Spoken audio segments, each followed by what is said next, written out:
Have you ever wondered how a minimum wage janitor died with $8 million in the bank, while a tech genius who literally helped invent Wi-Fi went completely broke? It comes down to one invisible skill Yeah. and have absolutely nothing to do with how smart you are.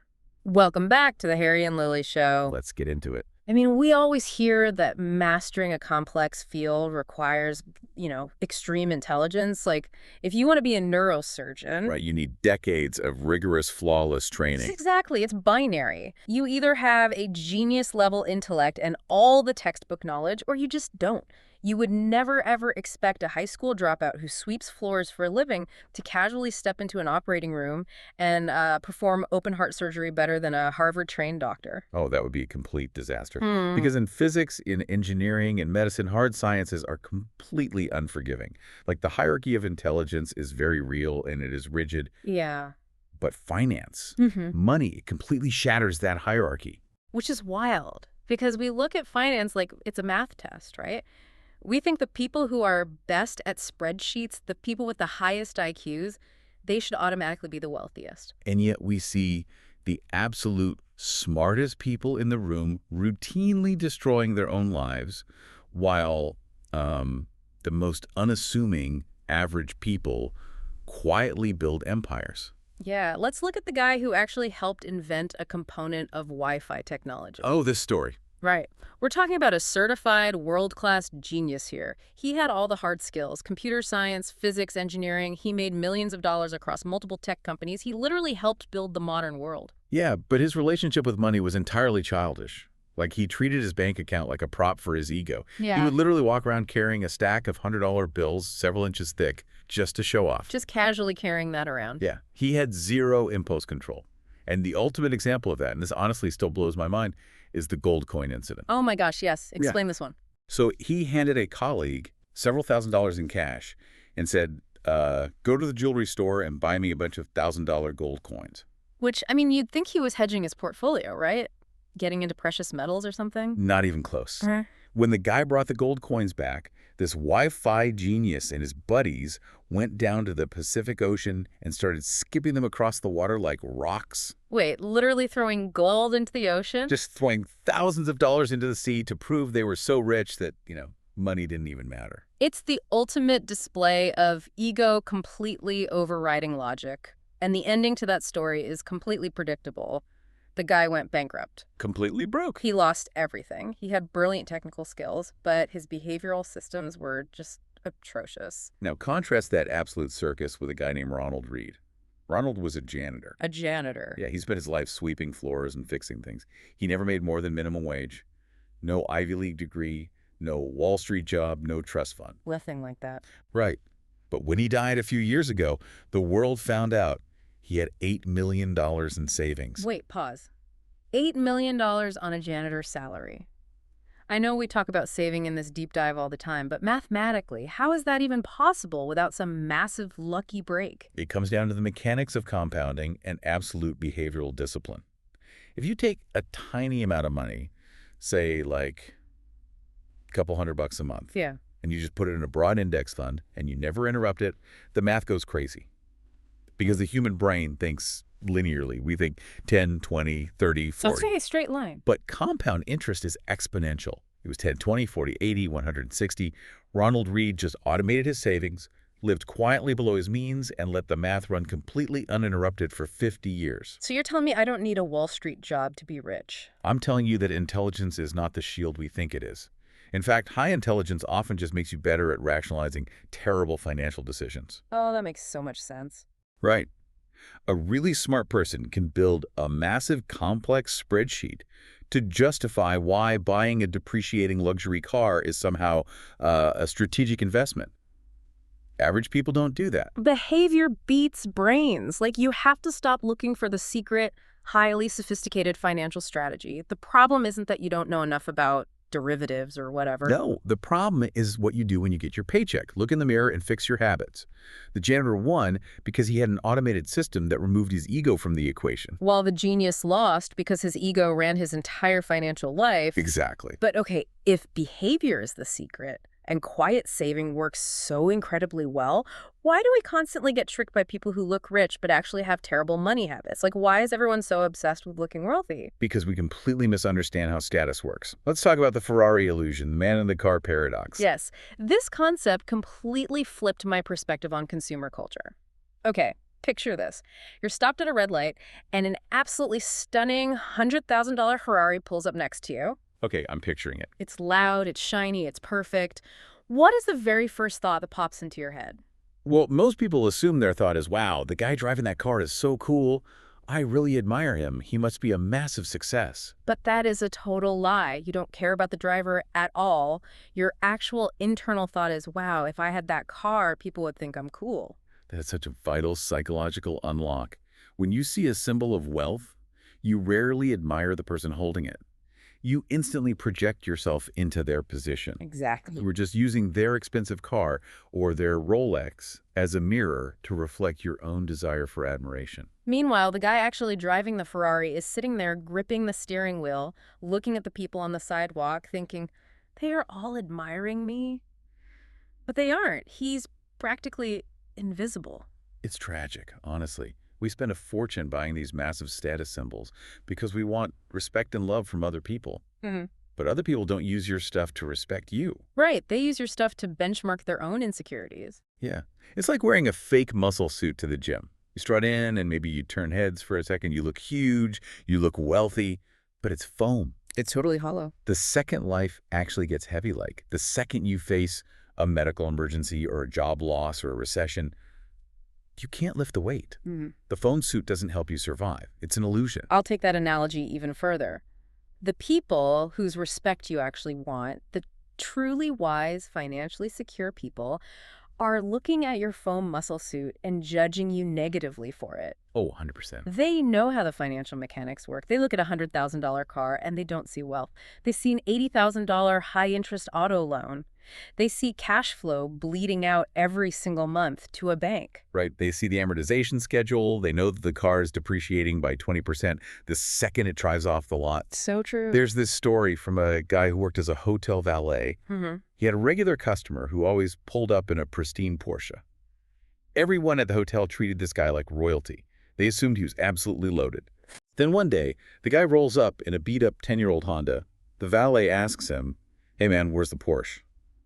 And the guy just sighs and says, repossessed. No way. He was completely broke the entire time. The entire time. He just had an incredibly expensive monthly payment that he eventually couldn't float anymore. He was buying a lifestyle on credit to impress people who didn't actually care about him. While Ronald Reed, the multimillionaire janitor, was driving a rusty truck and wearing hand-me-down clothes. Which brings us to the ultimate reality check, honestly. Real wealth is what you don't see. Wealth is invisible. It really is. We judge wealth by what people show us, like the luxury vacations, the designer clothes, the Instagram photos. But what they are showing us is the exact opposite of wealth. They're showing us spending. Right. When you spend $50,000 on a watch, you are exactly $50,000 poorer than you were a minute ago. Wealth is the cars not purchased. It's the first-class upgrades you decline. It's the money sitting quietly in an index fund growing at 8% a year. Fake wealth is loud, it's shiny, and it demands massive monthly maintenance. Real wealth is silent, and it gives you options. Wait, let me push back on this just a little bit. Okay, go ahead. If I'm, say, a real estate agent trying to sell million-dollar homes, don't I need the nice car? Don't I need to look the part so clients trust me? Isn't it an investment in my career? See, that is the exact rationalization trap we talked about earlier. Yeah. Yes, in extremely niche, highly specific sales environments, signaling success can generate trust. Okay. But 99% of people using that excuse are just middle managers who want a BMW. They are lying to themselves. The only wealth rule that actually dictates your survival is this: spend less than you make. Simple as that. It doesn't matter if you make $200,000 a year. If you spend $210,000 to maintain an image, you are broke. You are fundamentally poorer and in more danger than the administrative assistant making $40,000 a year who only spends $30,000. The math on that is sobering. The 200K earner is technically insolvent. The 40K earner is actually building equity and freedom. Because you have infinitely more control over your spending than you do over your income. You can't just snap your fingers and force the macroeconomic environment to give you a I raise. wish. Right. But you control every single dollar that leaves your bank account. Every dollar you don't spend is a tax-free raise you give yourself. Okay, but let's shift to the darker side of this for a second. Let's say you master the behavior, you skip the Ferrari, you build that invisible wealth, and you actually accumulate millions. Why do we constantly see people who have already won the game suddenly risk it all and go to prison or go bankrupt? Like, if protecting wealth is mathematically more important than getting it, why do so many millionaires self-destruct? Because capitalism is exceptionally good at doing two distinct things: generating massive amounts of wealth and generating massive amounts of envy. Ah, the trap of never enough. Exactly. We have to talk about the psychology of the moving goalpost.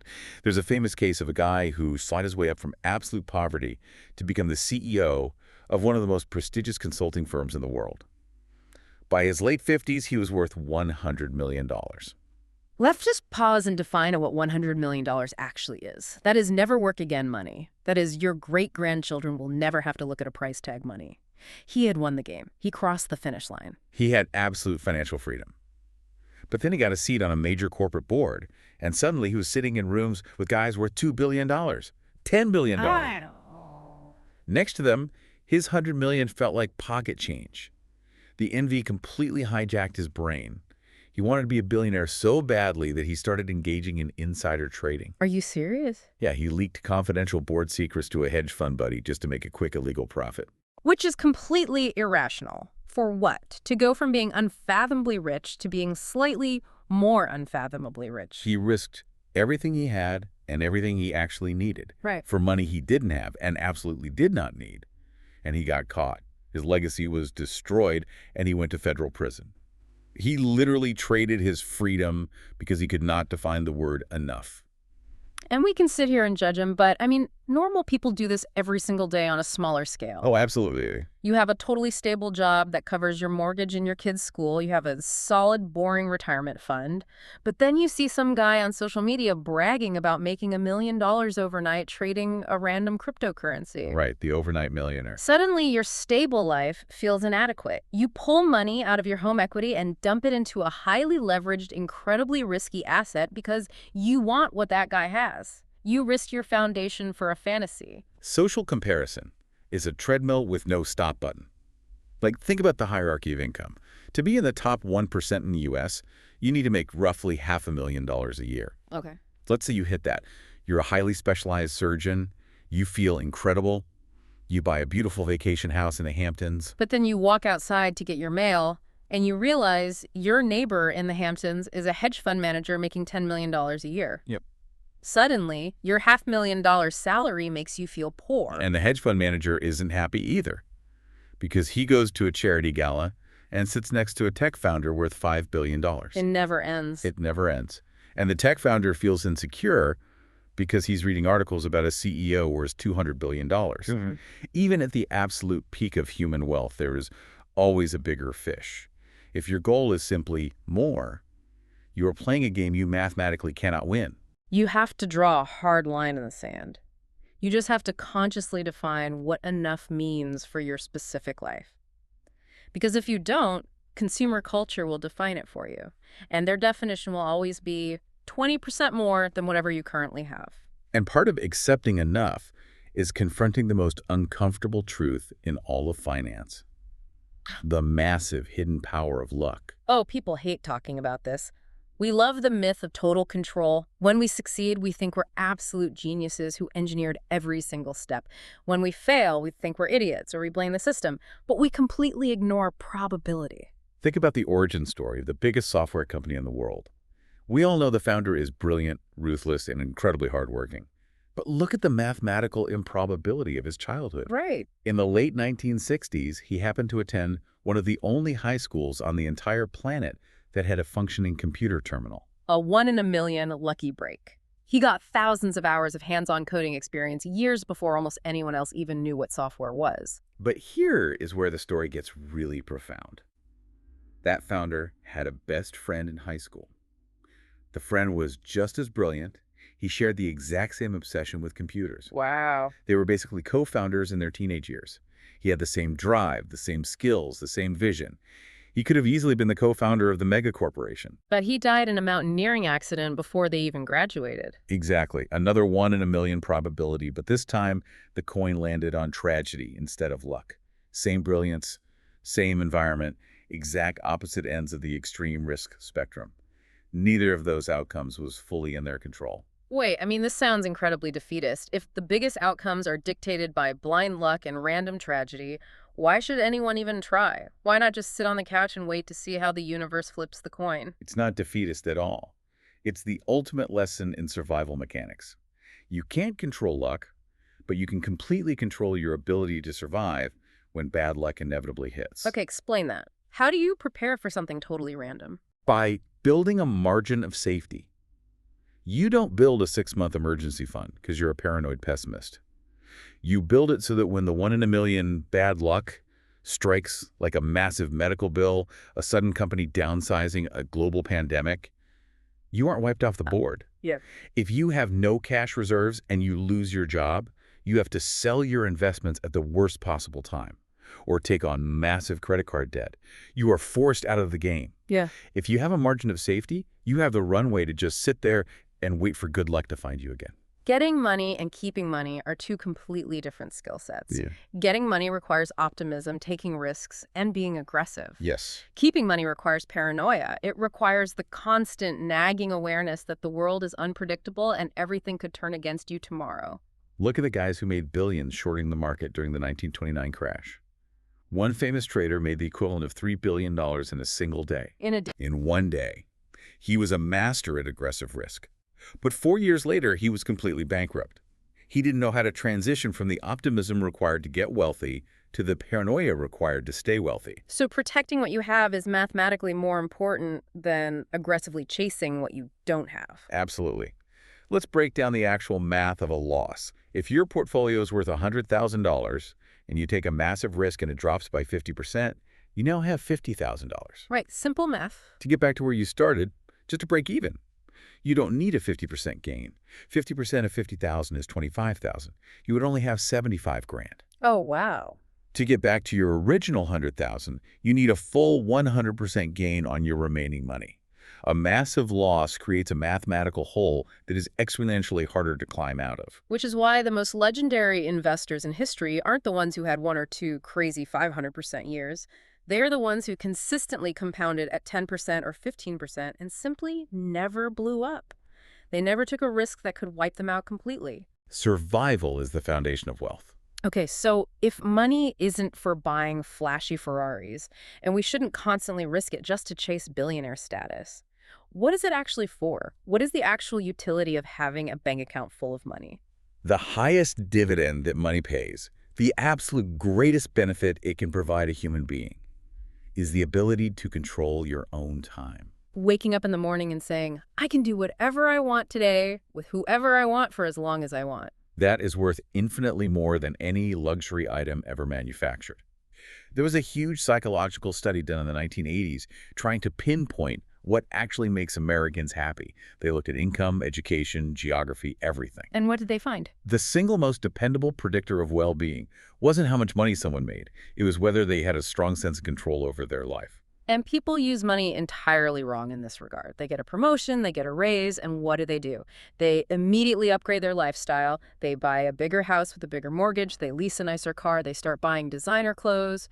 And by doing that, they are actively destroying their control over their time. Exactly. Because now you have to service the debt on that massive lifestyle. You have to keep working those 60-hour weeks. You have to say yes to a boss you hate. You are trapped. What they should be buying is freedom. When you live below your means and save the difference, you are buying options. You're buying the freedom to say no to a toxic client because you don't desperately need their check. Yeah. You are buying the freedom to take a lower-paying job in an industry you actually love, or to take 6 months off to care for a sick parent without panicking. Every single dollar you spend trying to impress a stranger at a red light is a dollar that you are stealing from your future freedom. If you track your ego spending for a month, like the expensive dinners you didn't even enjoy, the brand name jacket you bought just for the logo, that number is literally the price tag of your vanity. But here is the massive roadblock. People understand the concept of saving for freedom, But they panic when it comes time to actually invest that money. They keep it all in cash, losing to inflation because they're terrified of the stock market. Right. They don't understand that the path to long-term freedom has an admission price. The admission fee, I love this reframe, because the price of wealth is market volatility. Let's really unpack the mechanics here using the amusement park analogy. It's the perfect way to look at it. Okay, think of compounding wealth like going to a world-class amusement park. You want to ride the best roller coasters. You want the thrilling experience of watching your wealth double and triple over decades. But when you walk up to the gate of the park, they demand an entrance fee, a ticket price. And you have two choices. You can accept that the fee is the fair price for a day of fun, pay it, and go enjoy the rides. Or you can try to sneak in for free. You can try to hop the fence, dodge the security guards, and scam your way onto the rides without paying. Which is exactly what people do when they try to time the market. They try to jump in right before stock goes up and jump out right before it goes down. They want the massive returns of the roller coaster, but they refuse to pay the price of admission. And what happens when you try to sneak into the park? Yeah. You almost always get caught, thrown out, and banned. The data is absolutely brutal on this.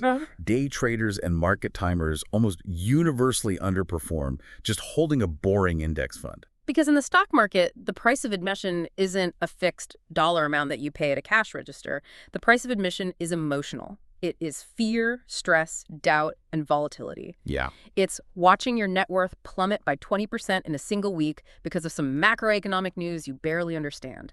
Let's break down the mechanics of an index fund to explain why this happens. An index fund isn't a magical vault that just prints 10% a year. When you buy a broad index fund, you are buying a tiny slice of the 500 most profitable, successful companies in the country. You own a piece of their real estate, their patents, their cash flow. But the prices of those slices fluctuate wildly based on human emotion. Right. Historically, the market returns about 10% a year over the long run. But here is the reality check. 94% of the time, stocks are down from their all-time highs. Wow. For the vast majority of your investing life, you are looking at a screen that tells you your money is worth less than it was at its peak. Look at a massive success story like a major streaming tech company. Over a 15-year period, their stock returns something absolutely absurd, like 35,000%. If you put a huge chunk of your net worth in it early on, you are incredibly wealthy today. But could you have actually survived the ride? To get that 35,000% gain, you had to hold the stock through multiple periods where it fell by 80% from its peak. Ouch. Imagine sitting at your kitchen table, looking at your spouse, and having to say, hey, that huge investment we made for our retirement, it just lost 80% of its value. The psychological urge to sell, just to make the emotional pain stop, is overwhelming. Most people view that 80% drop as a fine. They think they did something wrong and the market is punishing them. But it's not a fine. It's a fee. It is the literal emotional ticket price you have to pay to eventually get the 35,000% gain. If you want the long-term rewards, you have to be willing to pay the short-term emotional chaos. And this connects to one of the most fascinating historical analogies you brought up the other day, the whole rational versus reasonable debate. Ah, the syphilis and malaria story. This perfectly illustrates why the mathematically correct thing to do is rarely the thing humans actually do. Explain the mechanics of this, because it's insane, but it makes perfect sense. In the early 1900s, a doctor actually won the Nobel Prize for figuring out a treatment for syphilis. Do you know what the treatment was? What? He literally injected his patients with malaria. Which sounds like malpractice, honestly. Like, you have a deadly disease, let me give you another deadly disease. It sounds totally crazy, but the logic was brilliant. The malaria would induce a fever so incredibly hot that it would literally burn out and kill the syphilis bacteria. Unbelievable. Once the syphilis was dead, they would treat the malaria. It was brutally dangerous, but mathematically, rationally, it was the most effective mechanism they had. Because fevers are the body's natural defense mechanism. Scientifically, if you have a severe infection, letting a massive fever run its course is the most rational way to let the body heal. But try telling that to a parent whose 3-year-old child is burning up with a 103-degree fever. No human being can just sit there and watch their child suffer, even if you tell them scientifically the fever is good. Right. So what do? We give the kid fever-reducing medicine. We artificially stop the fever to stop the pain, even though we are technically fighting the body's own healing mechanism. We do it because stopping the pain is reasonable, even if it isn't strictly rational. And money works the exact same way. There are economists who have won Nobel Prizes for creating mathematically perfect, hyper-optimized formulas for asset allocation. If you run the numbers, they are 100% rational. But math doesn't feel fear.